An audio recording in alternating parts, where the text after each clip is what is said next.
For the general election, I think it's going to be a very, very tough fight.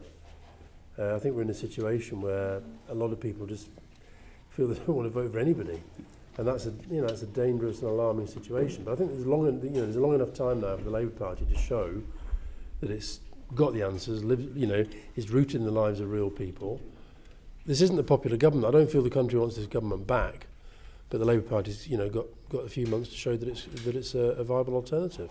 I did an interview with Farage for GQ magazine a while back, and one of my first questions was, would you be any good as a Prime Minister? And he admitted he'd be absolutely hopeless. So I don't think anybody thinks that UKIP could, as it were, be a government. I do think David Cameron has to take a lot of responsibility for the legitimisation of UKIP. He didn't need to give them the referendum. He gave it as a tactic to try to appease them. But history will tell you, if you try to appease people by giving them the things that they want, they'll then move on to the next thing. So, look, I think the country has to face up to the fact that we're facing really big choices. I think it would be a complete and total disaster for Britain if we left the European Union.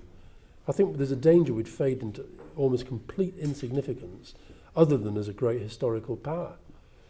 So the Labour Party, to my mind, has to start that fight now. David Cameron, if he had any sort of leadership at all, he'd be making that fight now, instead of which he keeps pandering to them.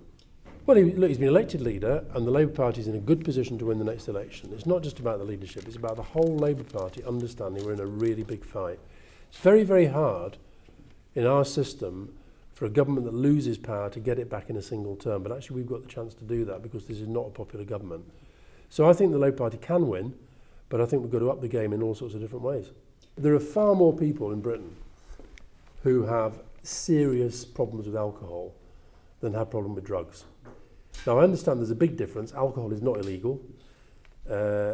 Classified substances are illegal.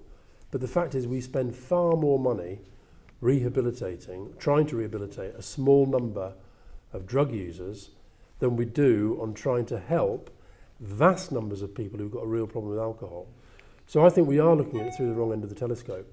I think Britain has a real fundamental problem with alcohol. And I know, as having been a problem drinker, the only way to face up to a problem is to admit to it. And until we do that as a country, I think we're going to hell in a handcart, to be absolutely frank. You can just walk a few yards anywhere in any town centre and you see yet another alcohol outlet. We've got to look at availability, we've got to look at marketing, and we've got to look at price. Minimum unit pricing, where it's been tried, has worked. It's led to fewer people dying from alcoholism. David Cameron said he was going to do it, and then he backed off under pressure from the industry and from the right-wingers in his cabinet. But I think it's a real problem. And the reason I wrote the novel was actually about a teenage girl, and it was inspired by the fact that a guy I know who treats alcoholics, he told me that when he first started a few decades ago, his caseload was 9 men to 1 woman.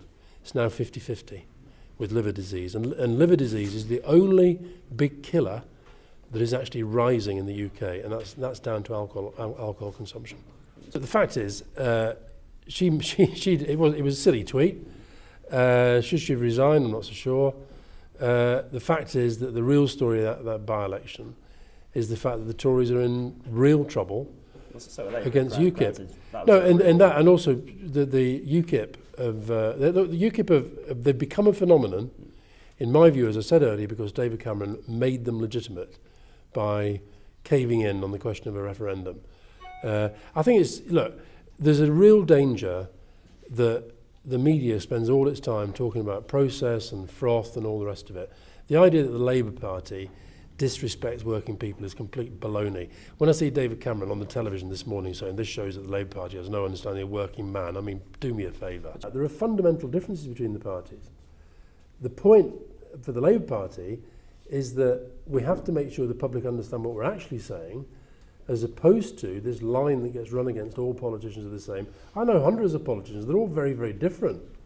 And we should celebrate those differences, and there are massive differences between Tory and Labour. I could no more support the things that this Conservative government is doing than I could fly to the moon. I've known Peter Coase for a very long time. I think he's a top bloke. Yeah. 2 reasons. 1, he supports his local football club, and 2, he supports the Labour Party. And you think there should be more characters in sport allowed to speak out instead of being charged or afraid? Well, I had no idea he was being charged by the FA for that. I think this thing with referees is very, very difficult because on the one hand, they do have enormous power within the game, and on the other, they're never expected to defend themselves publicly.